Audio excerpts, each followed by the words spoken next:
Guest inherited a captivating clock from their father-in-law, a treasured piece passed down through generations.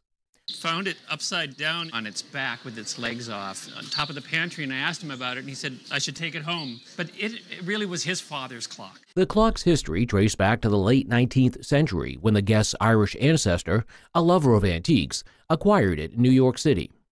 The clock, crafted by the renowned London clockmaker Thomas Weeks, stood out for its unique French-inspired design. Unlike typical London-made clocks, this piece featured 3 hands, including a center sweep second hand, showcasing the maker's innovation and technical prowess. The clock's base boasted a combination of satinwood and ebony, with remnants of a brighter gilding hinting at its former glory. While missing a finial and exhibiting some wear, the overall condition remained good.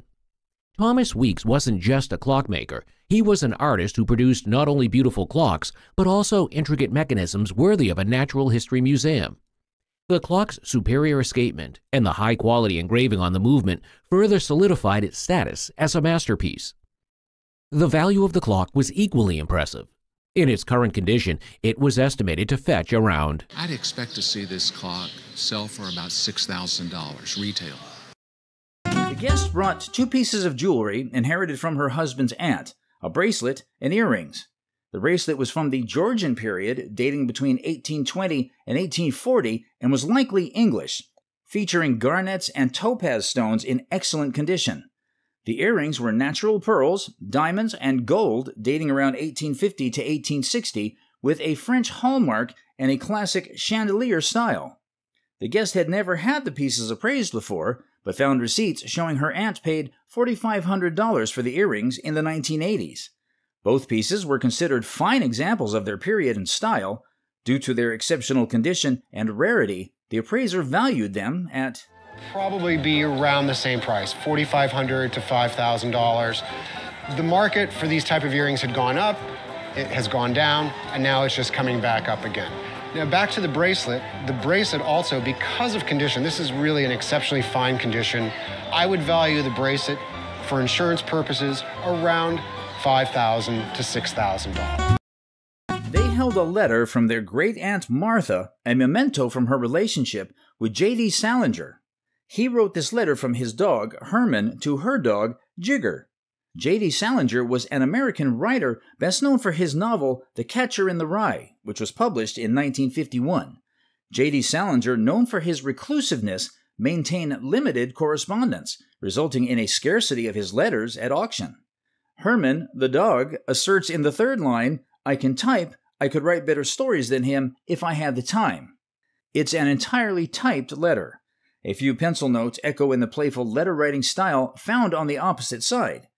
Having a letter with deep memory, the appraiser valued the item about $600 to $800. Today, we are catapulted to 1820 with a piece representative of that period. It had been in the guest's family for a long time, and were originally earrings that were once paired with a devant de corsage, a fashionable accessory from the Belle Epoque era, adorned with dazzling diamonds.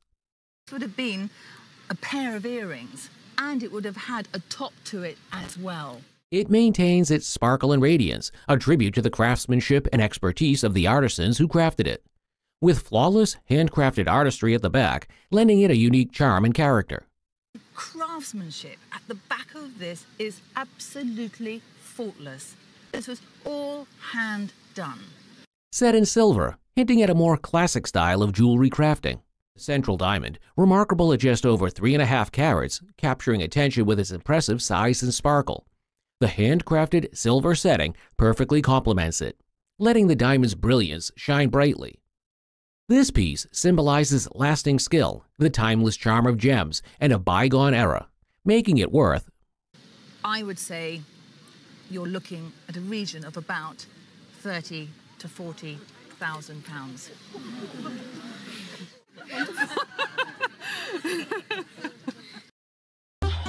Okay. Wow. All right. That's amazing. I had no idea. Okay. It's always talked about that Asian arts are quite unique for their craftsmanship and history. And we see that with this statue inherited by our guest. This is a Chinese statue from the Ming Dynasty. That is to say, in rough terms, this is about 400 to 500 years old. It's a bodhisattva statue known as a guardian figure in Chinese culture. The many heads on the statue represent omniscience, while the multiple arms represent omnipotence. Condition, there are some things that were once present in these hands that are gone. The piece has traces of polychrome decoration with beautiful gilding on its faces. A piece of this quality that serves as a Buddhist and Taoist icon in today's marketplace would sell for $10,000 to $15,000. Okay. Wow. All right. That's amazing. I had no idea. Okay. This guest brings a vintage carved folk art cane for appraisal. The cane belonged to her husband's uncle, who carved it in the early 30s. He was from Eastern Oregon. This cane is also a transitional piece between the 19th and 20th centuries. Wonderful that we actually know the maker of the cane. These things become almost a personal totem of the person's life. Special cane, as it was mentioned in this letter from Ripley's Believe It or Not auditorium. The letter states that the cane was displayed in the auditorium during the Chicago World's Fair in 1934. Believe It or Not auditorium, ODD-atorium, in the Chicago World's Fair in 1934. It is carved from a single piece of wood. The exact wood type is difficult to ascertain, but it is believed to be mahogany. The top of the cane shows this wonderful salamander design. Also, his signature is present on the cane with the date 1933. At the top of the cane, there's a symbol of the elk. This indicates that he was a member of the Elks organization. Is the symbol of the elk. So he was a member of the Elks. There are also great hunting scenes depicted along the length of the cane. When we start to go down the cane, we see the carving of Buffalo Bill. This is a truly incredible work of art. Insuring this in $5,000 range. Okay. That's awesome. Here we have a masterfully crafted plaque. Our guest's grandparents had it commissioned in memory of their son, who died in the line of service. Commissioned by her mother and father directly to Robert Thompson to make the plaque in memory of their son Brian, who died actually in the Battle of Britain. He was a Spitfire pilot. This memorial piece was made by Robert Mouseman Thompson. Robert was a British furniture maker and craftsman. He was popularly known for crafting oak furniture, which featured a carved mouse. This plaque also bears the logo of the squadron in which the British soldiers served. Bearing the signature craft of the artist, the plaque dates back to the 1940s. What value will this piece that represents a brave soldier who served his country with great honor be worth? It's on the Antiques Roadshow, but you can't value this. This is a personal history, personal story. I've never seen a plaque like this. It must be almost a one-off. It's a wonderful tribute to him. Thank you. The guest brought a piece of art featuring large moths she inherited from her parents. The moths were quite realistic and intimidating. The guest mentioned that the moths were scary, likely referring to their eerie appearance. The artwork was created using a technique called poussoir, which involved using stencils and bold brushes or rollers. This technique gives the artwork its bold and strong appearance, contributing to the moth's realistic appearance. The guest was surprised to learn that the moths were rather a product of artistic technique. The appraisers helped the guest understand and appreciate this artwork in a new light. This uniquely aesthetic piece of art was worth $2,000 in retail. The guest presented a chair acquired from a local dealer a year ago. The appraiser noted that it was rare to find furniture with signatures. One of them was a label from L&JG Stickley Furniture Company, indicating that it was made between 1912 and 1920. Additionally, it had stamped Breakers Cottages, possibly by the Preservation Society or the Vanderbilt family. Despite the Stickley association, the chair's oak construction suggested it was utilitarian. The appraiser suggested that the chair probably came from Stickley Furniture's later production line. Grandfather of the arts and crafts movement, he made very expensive furniture. His brothers then went on to make a little more pedestrian furniture, more affordable. Originally bought for $750, the appraised value was around I paid $750 for it. Well, I would probably insure this in the range of $800 to $1,200. Oh, great. The guest presented a Gibson Girl doll on the show. This piece is an iconic representation of the fashionable woman from the early 20th century. Inspired by illustrations of Charles D. Gibson, this doll was produced by the J.D. Kessner Doll Company in Germany.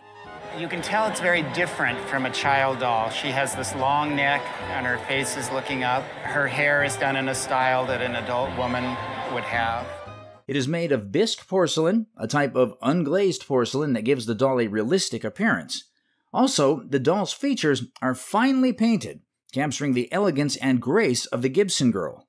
However, this doll remains a charming reminder of a bygone era and a testament to the enduring appeal of the Gibson girl idea, with a price value of $1,500 and $2,200. Oh my goodness, that's wonderful. The guest showcased William Perry's portrait and pistols, who happened to be his great-grandfather.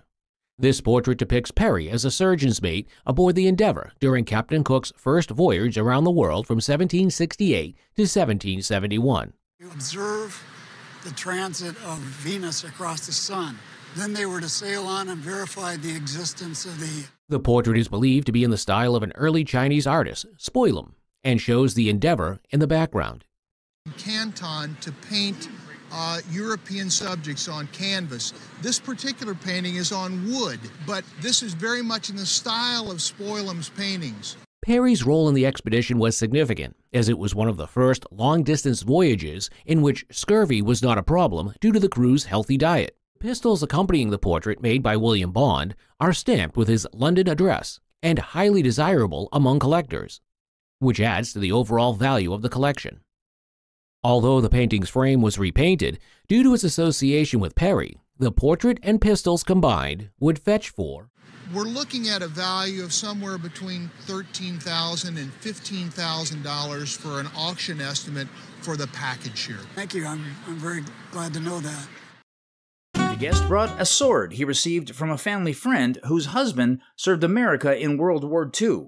It was an eagle-head sword from the early American Republic period, specifically from around the War of 1812 to the 1840s. It had a bone handle, eagle-head pommel, single-knuckle bow, and gilded brass details. The sword had a significant amount of its original gilt finish remaining, making it stand out from the others. Many high-end swords from this period had lost their original finish, making this one more valuable. Despite being from a time period with limited collector interest, the sword's excellent condition and inclusion of its scabbard made it worth at $1,200 and $1,500. The guest brought a piece of pottery gifted to her by her husband. It was made by Poya Pillin, a local potter, in the early 1970s. Poya Pillin was born in Poland in 1909 and immigrated to the U.S. in 1924, studying art and pottery making in Chicago and New Mexico. She lived in Los Angeles from 1948 until her death in 1992, creating unique and individualistic pottery with simple shapes but vibrant painted decorations. Pillin's pottery was recognizable across the room, with these themes including women, horses, birds, and dancers, often featured jewel tones and a ceramic body mixed with paint. Poya Pillin's pottery was highly distinctive and sought after, with no one able to replicate her style or themes. The appraiser estimated this treasured family heirloom and a testament to Pillin's artistic legacy at top two vases between $1,000 and $1,500 apiece. All three of those I think would have a similar price, somewhere between $600 and $900 apiece. Oh, nice. At 8, the guest's mom's uncle let him and his sister choose trinkets from his NYC apartment, including 2 beautiful French faux books. He was a world traveler, so he had like a set of armor from England, and he had ebony and ivory elephants from Africa, and these are a couple of things that I thought were really cool. One contains a music box and decanter set, while the other is a poker set. Both feature intricate craftsmanship with tooled leather, gilding, and a Made in France stamp. The poker set opens up to show original pages and a set of baccarat and crystal glasses. These items probably originate from the late Victorian to Edwardian era, approximately between 1900 and the 1920s. The poker set is particularly intriguing. Surprisingly, the cards have never been used, remaining in pristine condition. Glasses show no chips, and everything remains in its rightful place. Based on similar items at auction, smaller box would be $300 to $500, and the bigger one's going to be about $500 to $800. Excellent. Yeah. All right. It is not often we see a book which has a humanitarian purpose behind its creation. This piece was purchased online by the guest, who was an archaeologist. It was published by the Tesk Pueblo Indian School back in the 1930s. The teacher and students put the book together, and the students drew and colored the maps. So it's a book that was produced in 1936 by the third grade students. What's fascinating about the creation of this piece was that they didn't have enough money to publish it, so they used their food money for a month to buy a mimeograph machine. Quite remarkably, this piece was crafted to help the students learn English and overcome their fear of books. Also, in the process of creating the book, they created mimeographed pages and a series of 10 maps. I'm interested in reading. These Native American schools, the Indian schools, are controversial. The map features a rose compass with a Zuni symbol on it and hand illustrations by the children. A piece that holds important virtue and expresses the cultural heritage of the Native Americans like this is a good addition to any collection that's valued at, in an auction context, I would say it'd probably have an estimate of $3,000 to $5,000. Wow. Cozy and comfy Scandinavian modern furniture piece belonged to none other than famous designer Christian Siriano. Especially what's been happening at auctions since the time of COVID, prices are much, much higher. Yeah. He purchased it from a dealer in New Jersey, one of the first pieces he bought for his house. He mentioned the furniture's loose cushions, appreciating the option to create a daybed or chaise feeling. The appraiser praised the enduring popularity of this style of furniture, emphasizing its craftsmanship and functionality. Siriano disclosed paying about $10,000 for it, primarily for its upholstery. Despite uncertainty about the maker, the appraiser estimated its value at, I would probably, just as a guess, as an auction estimate, say $3,000 to $5,000, $4,000 to $6,000. Okay. And my estimates tend to be on the conservative side. The guest, a former quality control inspector at North American Aviation, brought in a collection of space memorabilia. Having personally witnessed this historic era and befriended some of the astronauts, the guest's passion for space exploration was evident. One of the fascinating items was a jacket, a prized possession from his time working at North American Aviation. It's valued at a surprising... If I estimated at auction today, I would guess it would sell for between $3,000 and $5,000. Even more captivating was a model of the Apollo spacecraft signed by 15 astronauts. The guest explained how he had earned their signatures through his personal connections, fostering a unique camaraderie during a momentous chapter in human history.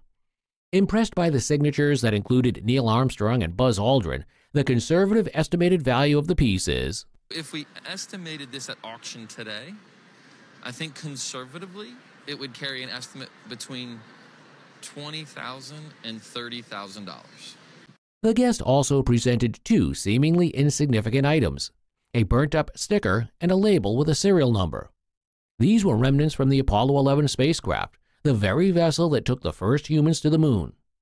These seemingly mundane objects, when combined at auction, could fetch a staggering... The serial number label off the inside of the capsule door. If we offered the two stickers together, you would see those with an estimate of between $30,000 and $50,000. These artifacts have immense significance to space enthusiasts and collectors, as they represented tangible pieces of history from a groundbreaking mission. Combining all the items, the total appraised value is a remarkable... I'm donating this to my niece, so she'll be happy to hear that. The total here would be between $53,000 and $85,000. That's amazing. This basket was acquired by the guest's wife's grandfather as a prize for a poker game he won while on a train from Colorado to Illinois. This was back in the 1920s, and it had been in her family for about 100 years. It is an Apache Ola basket. It was made by the Apache people. The Apache are several southern Athabascan language-speaking peoples of the Southwest, the Southern Plains, and northern Mexico. Many of these large grain baskets were made. They were made to carry corn. These very large grain baskets. These were to hold corn, and they're so heavy and so big, most of them have fallen apart. Dates to around the 1900s, as baskets of this scale were first made after the 1880s. The shape of this vessel is called an ola in Spanish. It also applies to pottery. It has to do with it. It's a storage container in this shape with a narrower neck. The decorations are all classic, creating a beautiful piece. The grain, which would have been corn kernels, tends to stretch them out, and they get much more misshapen. Most baskets have fewer decorations compared to this basket. It is also a little skewered. This is a result of a natural process of gravity and the weight of the materials it carries. Places where the little, we call them ticks, but they're little strips. However, it is in pretty good shape, with very little shifting over its 100 years of existence. A lot of time and energy goes into making these baskets. At auction, this lovely basket is valued at about... If it came up for auction today, I would expect it to bring $30,000 to $40,000. The guest brought a caricature drawing of James Taylor Ellison, a notable figure in Richmond's history, along with his collection of canes. Ellison was a collector of canes, and many were given to him as gifts, some of which were inscribed and dated. The guest purchased the collection at an estate sale for $250 about 20 years ago.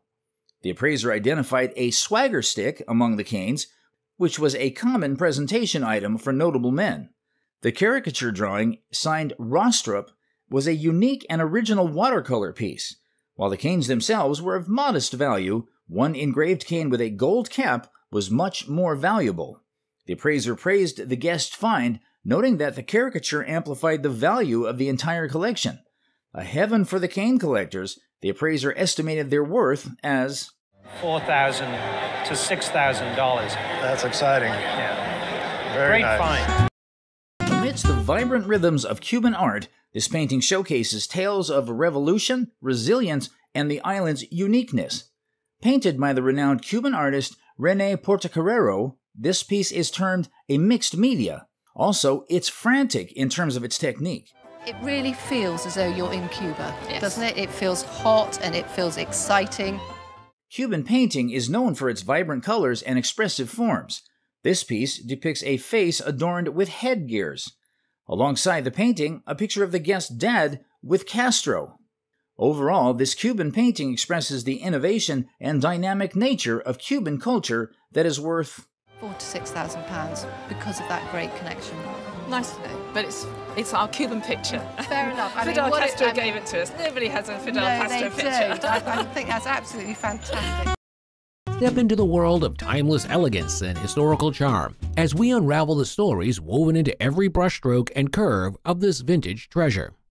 This beautiful pottery jug belonged to the guest's grandfather, who received it from a friend.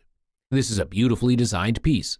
Magenta color, which is very interesting and very unusual, though they're also very popular. There is a fabulous transfer on this side with emblems of Freemasonry. However, there are so many emblems present in the jug, which makes it hard to be specific. This jug is in a lovely pearlware glaze. If the puddling was yellowish, it would have been called creamware. These were the two different glazes that were put over earthenware bodies.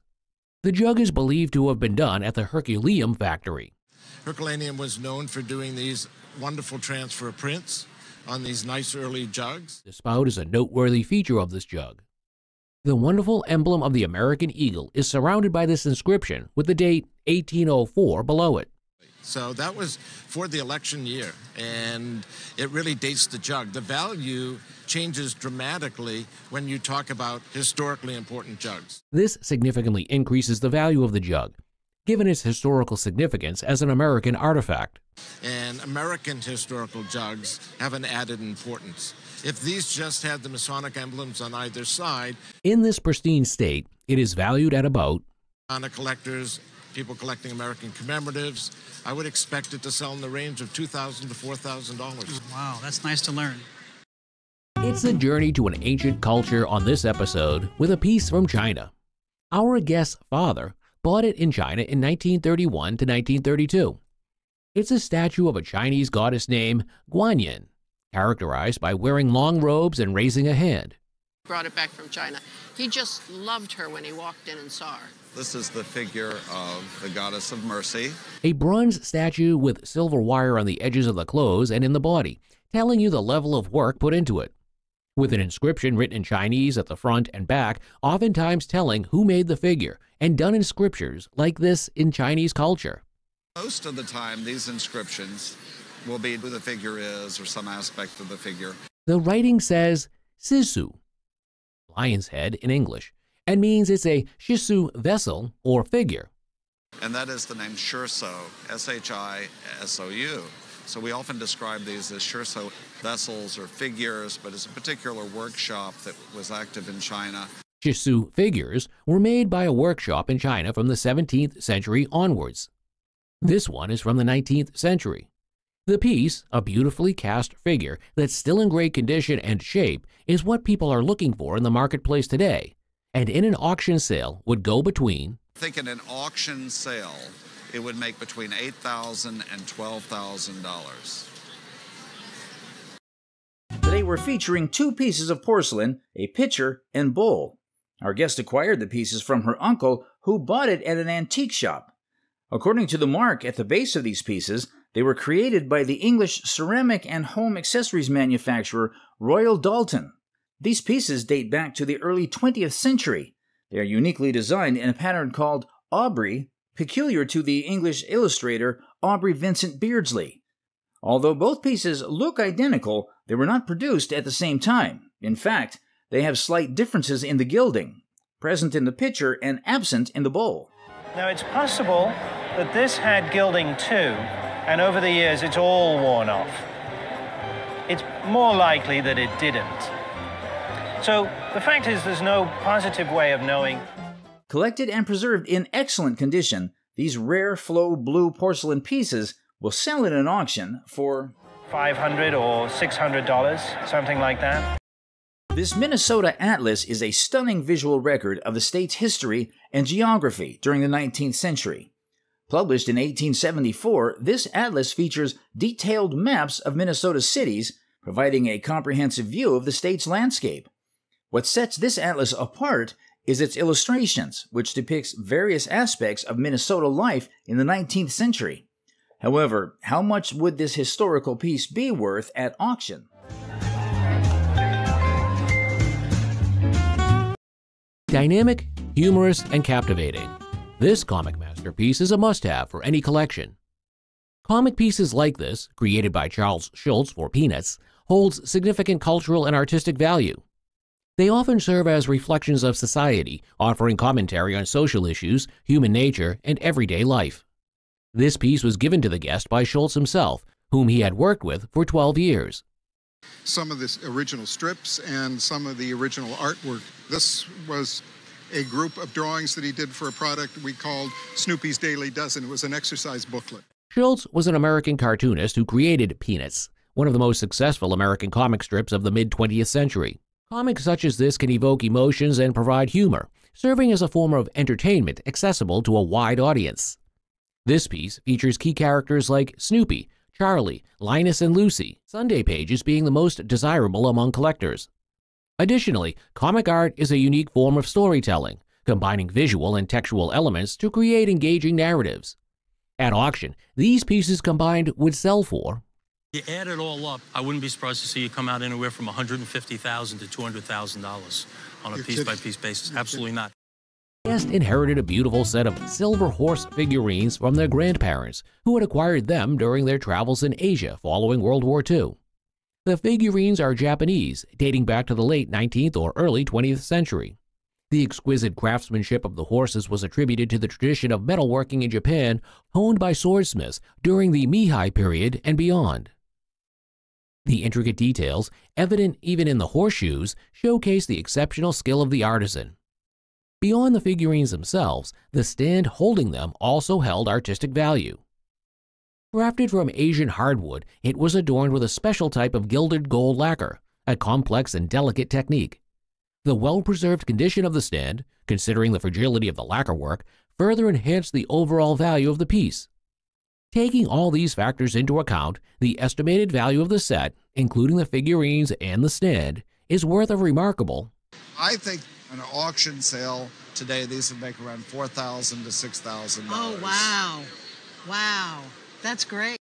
This unique table holds a fascinating history, dating back to 1959, when it was part of the kitchen exhibit sent by the U.S. to Moscow for a world exhibition. Designed by the Detroit industrial design firm Sundberg Ferrer, founded by Carl Sundberg, the table became the centerpiece of a historic event known as the Kitchen Debate.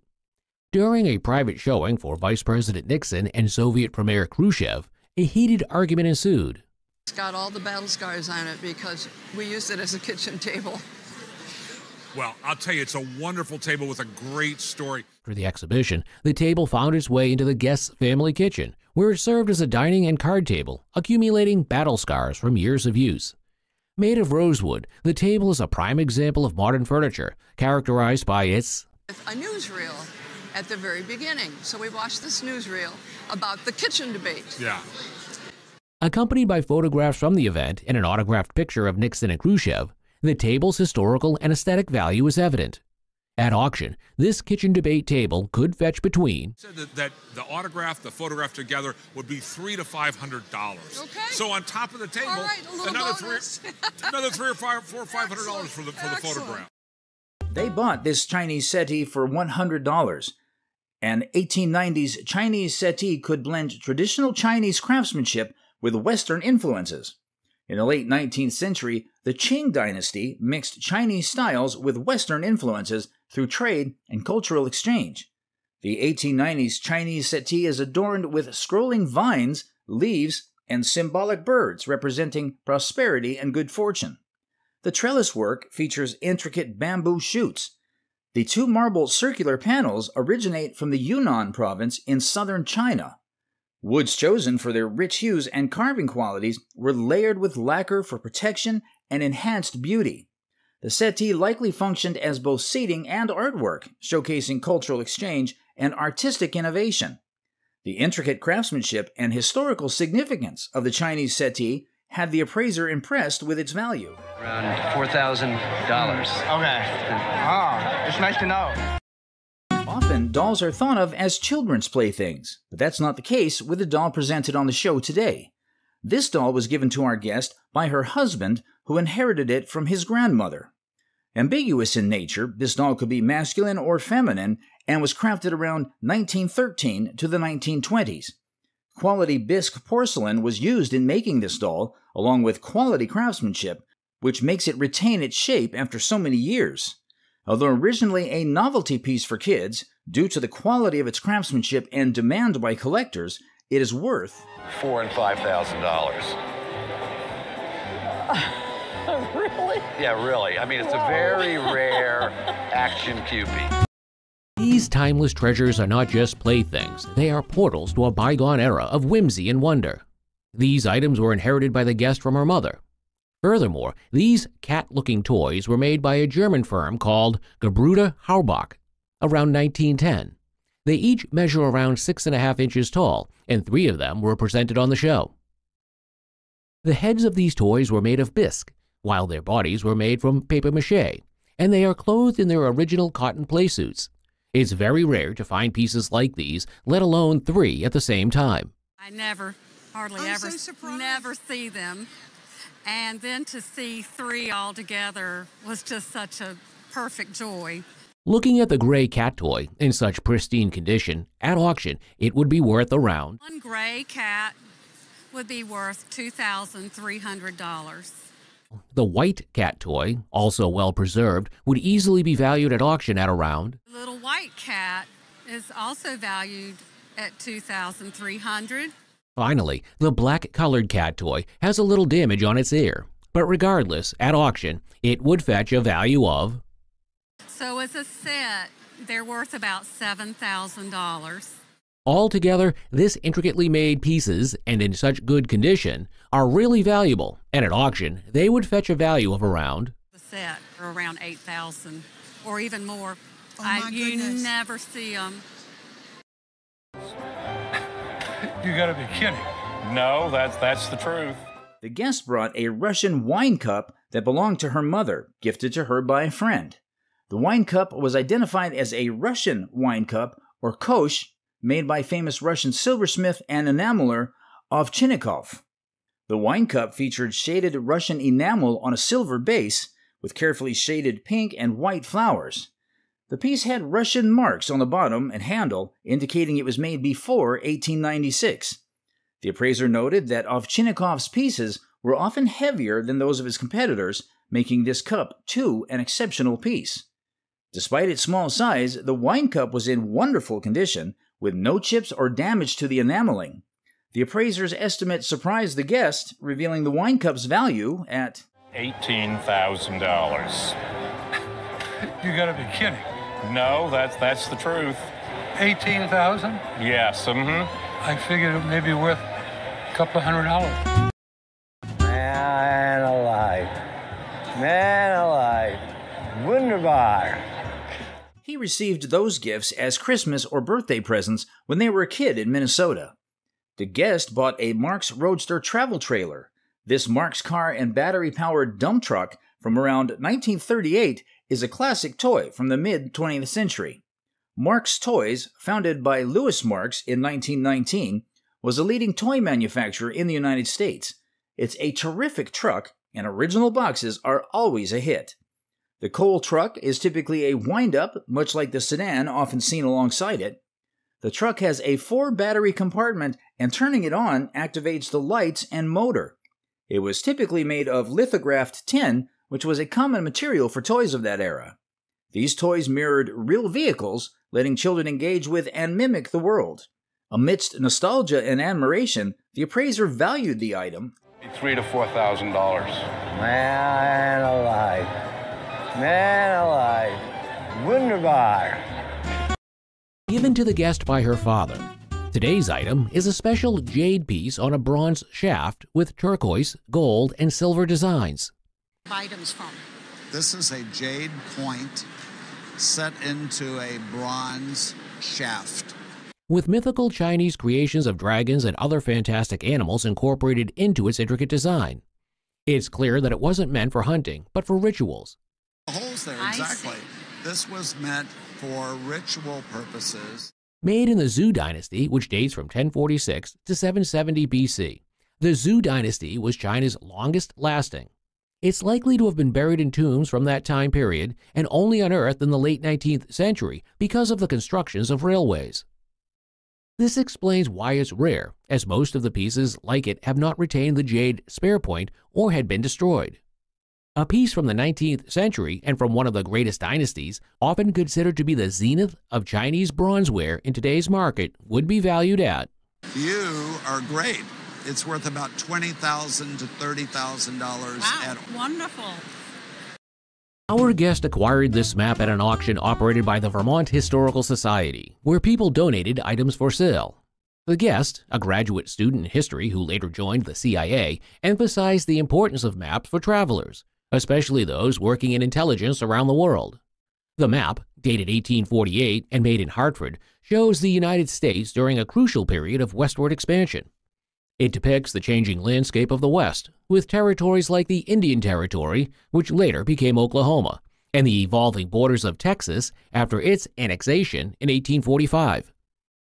The map highlights the Missouri Territory and the movements of Native American tribes from the east to the Indian Territory, reflecting the historical context of the time. That was a time after 1800 when they started moving the tribes from the east and they moved them west. And you can see it's really a very large territory. Despite some inaccuracies, such as showing parts of Mexico still under Mexican control, the map provides a valuable snapshot of American history during the mid-19th century. Acquired 15 to 20 years ago for slightly over $200, the map is now valued at around. You bought this at auction how long ago? 15 to 20 years. Our shop, I would probably put about $1,600 on it. So, which is a pretty good increase over 200. This man brought to the show a drawing he reframed. We reframed it, and this paper was the backing of the original way that was framed. This drawing originally belonged to one of his relatives and was made in 1937 by Jared French, an American painter who specialized in the medium of egg tempera. This drawing is a study for Safe, a known painting in the Hall of Fame featuring a great American subject, a baseball game. Although the players in this drawing aren't recognized, its surrealistic style combined with magical elements would fetch a price of $20,000. Wow. I'm going to go to the Cooperstown now. The guest brought in a guitar cherished by their mother, a first-grade school teacher who had likely acquired it in the late 1930s. The original $125 price tag from a local store provided a glimpse into the past. Upon closer inspection, the guitar turned out to be a much older instrument, dating back to the mid-1890s. Crafted from Brazilian rosewood by the esteemed C.F. Martin Guitar Company, the guitar boasted exceptional features like a beautiful herringbone trim, a pyramid bridge, and a spruce top. Some clues led to the guitar's age, including the use of an amber finish instead of a clear shellac finish typically of earlier models, and the presence of mechanical tuners instead of ivory tuners. The lack of a pick guard, introduced around 1930, further supported the pre-1930s dating. Despite being over 110 years old, the guitar remained in excellent condition, playable, and exhibiting minimal wear. The guest, who initially thought the guitar might be worth $800 to $1,000 based on a past estimate, was pleasantly surprised to learn that its true value in today's market is... In this market, I would put the insurance value of this guitar between $6,000 and $7,000. Excellent. This vase, or ewer, was given to me on my 18th Christmas by my mother, who purchased it in a white elephant sale. This piece, made by Mount Washington Glass, is called Royal Flemish. Is the most exotic of all the Mount Washington pieces, and it's called Royal Flemish. It features designs of banners and shields around the top, a rare pattern. Despite not being signed, this piece stands on its own with its exquisite beauty. It has beautiful gilding and gold work all around, and when cleaned up and held to the light, it's like looking through a stained glass window. This particular piece has a twisted rope handle, adding to its unique and luxurious appearance. Appraised 25 years ago at $335, its current retail value in the retail market in the $8,000 to $10,000 range. Goodness! Guest brought in a Victorian Renaissance revival table, a style known for its extravagance. This item dates from the early 1860s to the 1870s. This era prized ornateness in furniture design, and the more elaborate the piece, the more valuable it was considered. Recognizing the intricate details and overall grandeur of the tables have a surprisingly high estimated value. The table could potentially fetch between of $12,000, maybe as much as $15,000. That much.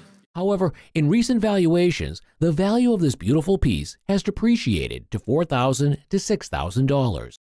And you had it appraised for how much? Unbelievable, $500. The guest came to the show with a special piece that was gifted to him by his grandmother. This is a porcelain bust sculpted in 1876 by Isaac Broom, an American sculptor known for his ceramic works. This item was made for an exhibition show in Philadelphia and happens to be the only brown-colored item, making it the sole existing piece out of the works exhibited by this artist at that show. When the show opened, the work he planned for the exhibition wasn't completed yet, and he kept seeding material into the exhibition as it was in progress, and this is probably one of the pieces. Although some damage is found on this piece, due to its age and porcelain material, this damage affects its value. However, this rare porcelain ware could still sell for $50,000. $50,000? And you had it appraised for how much? Unbelievable, $500. This mandala belongs to our guest's husband, and they have been together for over 40 years. It has gone everywhere with her husband, although he's never played it. When her husband was about 13, he was in a folk rock band and traded one of his guitars for this mandala. Exchange, and so he gave him this. My husband's just simply carried this around with him. He's never played it. The Lion and Healy Company of Chicago made this mandala, which is related to the mandolin, but with a larger body. They came out with this very novel shape, which has very sloping shoulders, so that the player can have access to the very highest frets. It features a unique shape with sloping shoulders for access to the highest frets and a symmetrical design. This particular mandola is extremely rare, with only about 10 made, of which this is number 5. It has a spruce top, an ebony fingerboard inlaid with mother of pearl, and a beautifully flamed tiger maple back and sides stained to look like walnut. The faceplate is made of some kind of hard rubber, adding to its unique character. Based on its rarity and condition, I would place the auction value of this mandala at So I will place an auction value of this instrument at $5,000 to $7,000. Today on the show, we revisit a time of simpler happiness and boundless creativity as we explore two delightful old friends. Brought for our guests by her parents, they are a pair of dolls called Raggedy Ann and Andy, created by Johnny Gruelle, American artist, political cartoonist, children's book and comics author, illustrator, and storyteller. As a promotional, right, to sell his books. Good. Well, his name was Johnny Gruelle. Yeah. The Raggedy Ann character was created in 1915 as a doll and made its debut in the 1918 book Raggedy Ann Stories, while Raggedy Andy was introduced as her brother character in 1920. We can see signs of age, but there's a certain warmth in their eyes, along with their wear and tear, that adds to their charm. With popularity everywhere, even as far east as Japan, Sought after actually all over the world, even in Japan. And Raggedy and Andy are extremely popular in Japan. This item, keeping a piece of childhood wonder, memories, stories, and love, would be valued at, I put a value on them from safely $4,000 to $5,000 for the pair. Oh, well, that's... So they've gone up in price in their life. The Kister Swivel Head Porcelain Doll, 1855, stands as a significant piece in doll-making history. Crafted by the esteemed Kister Porcelain Factory in mid-19th century Germany, known for exceptional quality. The doll's nodding head adds a touch of realism and charm, setting it apart from its contemporaries. This doll was crafted in Germany from the late 1840s to the late 1850s. Following the 1850s, heels became a common feature in shoes of the era. The porcelain's delicate beauty and durability make these dolls highly prized by collectors. 1,000 shows up with a swivel head, so you have something very unusual here. The porcelain doll left the appraiser in awe as they valued the item. Here, I would say she's between $4,000 and $5,000. In 1977, they helped a relative in Florida who had a Massachusetts table. They kept this item when she moved to a nursing home. This table bears the design typical of Massachusetts craftsmanship circa 1800. This table may be the work of Langley Boardman, a cabinet maker trained in Salem who later moved to Portsmouth. Mahogany, cherry, and maple were commonly preferred for their durability and beauty in crafting furniture of this era. The table is technically referred to as a Sheraton due to its turned and reeded leg design. The panel could showcase decorative elements like inlays, veneers, or intricate marquetry work. This veneer is technically flame birch, sourced from New England birch trees. It's rare for cabinet makers to encounter such distinctive flame grain in birch wood. Overall, the rectangular panel on a New England card table blends beauty with utility, creating a visually striking and versatile piece. The New England card table mesmerized all with its charm, as the appraiser valued the item. $15,000 to $20,000. Oh my goodness, I didn't realize that much. That's great. These chargers were brought here from Italy, where our guest was raised in a big villa that her dad had purchased. She had brought them to the United States around 25 years ago. These chargers are 19th century copies of Italian Renaissance Mollica chargers, made of Italian pottery. They feature scenes of gods and goddesses in various pursuits, typical of the Italian Renaissance style. These chargers likely dated from the 1870s, 1880s, or 1890s, and were old when they were put into the house, which was built around 1940. Decorative motifs on the rims include grotesques, arabesques, masks, and figures of nude putti. They were originally intended for decoration rather than practical use. These large chargers measuring 24 inches are heavy and valued between... At auction, you would expect this to bring around $1,800 to $2,000. Oh, really? That's okay. Inherited a set of intriguing miniature stoves from her grandfather, a traveling salesman.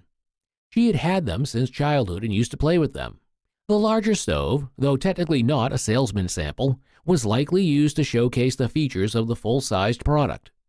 It is more of a child's size and is called Bose Jr. No. 4. Despite missing a few parts, it's in overall good condition. Ice was installed. Here we have the shelves. However, the smaller stove was the real showstopper. This miniature icebox, meticulously crafted with incredibly fine details, is unlike anything you have ever seen before. From the compartments for ice and shelves to the cleverly designed drain, this miniature replica boasted exceptional quality. Recognizing its rarity and intricate craftsmanship, the assigned value is at The stove, even though I don't consider it a salesman sample, is worth about $2,500. If I owned this piece, I wouldn't sell it for a penny less than $5,000. I'm stunned. I'm stunned. A pair of pistols was presented by the guest, which belonged to her grandfather. Initially, the pistols were assumed to be English dueling pistols. However, upon examination by the appraiser, it was revealed that they were German, dating to the mid-19th century. The casing of the pistol was English and labeled William Dooley from Liverpool. Contrary to the guest's belief, the pistols were not dueling pistols, but typical target pistols. The appraiser pointed out features like rifling and sight-adjusting management, indicating its type.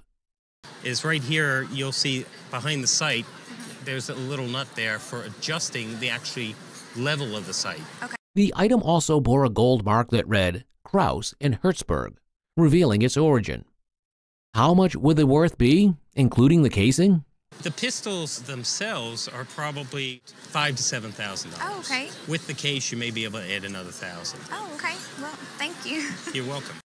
The guest brought in a large 3.1-liter Stein, inherited from their German mother-in-law's family.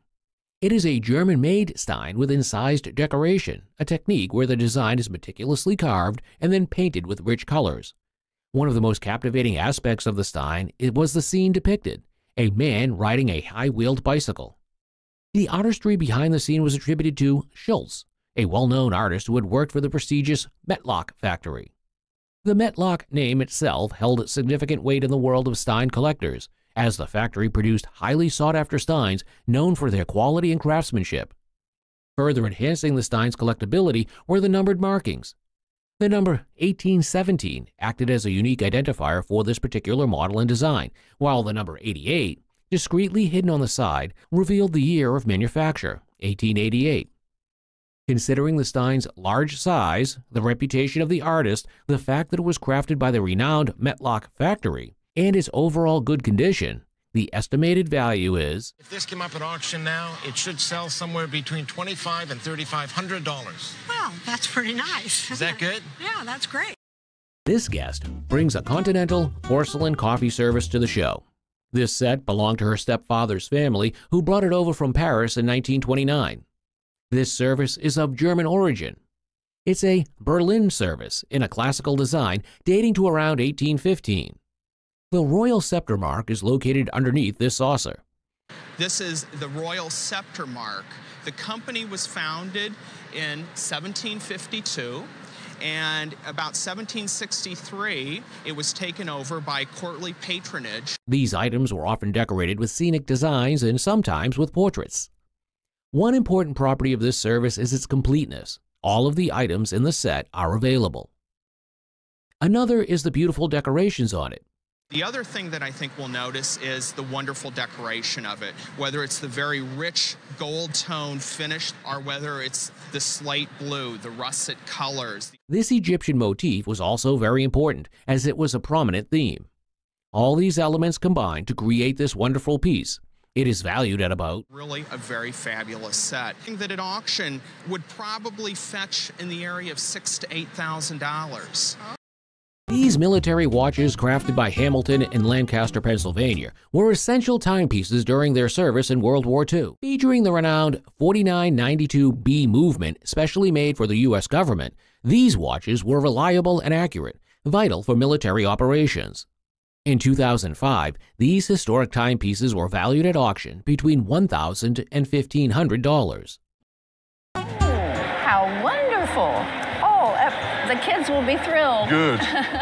The guest brought a painting purchased by her husband in France in 1937 for $30.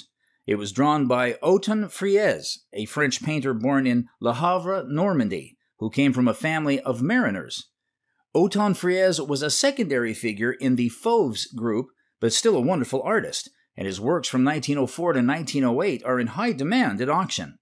The Fauves translates to the wild beasts, and were known for their bold, vivid brushwork and colors, considered outrageous at the time.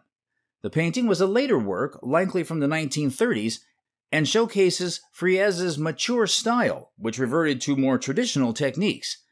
The appraiser expert opinion declared that this timeless masterpiece was valued at somewhere in the $8,000 to $12,000 range. Oh, how wonderful.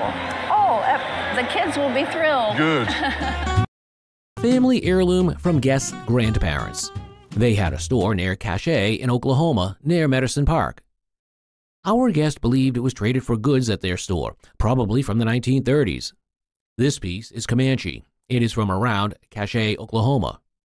The back features a vinyl-looking material, which is not leather, indicating its origin. This toy baby cradle was made by prominent Comanche beadworkers.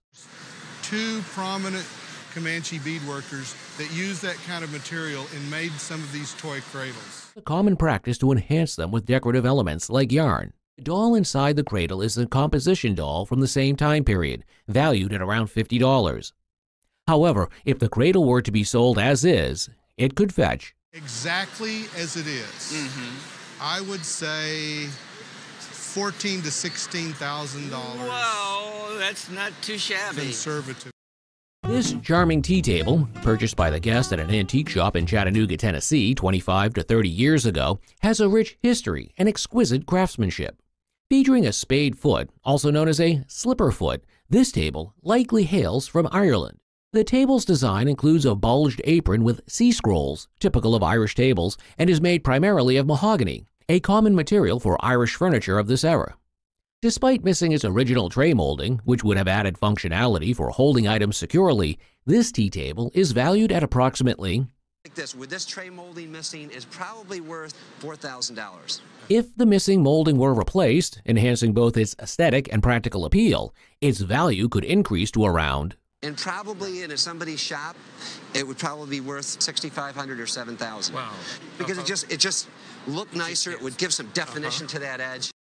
Step into the past with a remarkable oversized tea cozy from around 1900. This cozy is a masterpiece of Native American craftsmanship. Hand-sewn with precision, it features intricate beadwork and vibrant colors, lending it three-dimensional depth. Each stitch tells a story of European, particularly Scottish, influence. This has got to be the most spectacular piece of beadwork from the Great Lakes I have ever seen in my life. Well-preserved cozy's unique design reflects nature and tribal symbolism, showcasing the artisan's skill. This cozy isn't just functional, it's a work of art, enhancing tea gatherings with charm. What did you pay for it? $65. Oh man, $65? Are you kidding me? Well, it's worth about $2,000.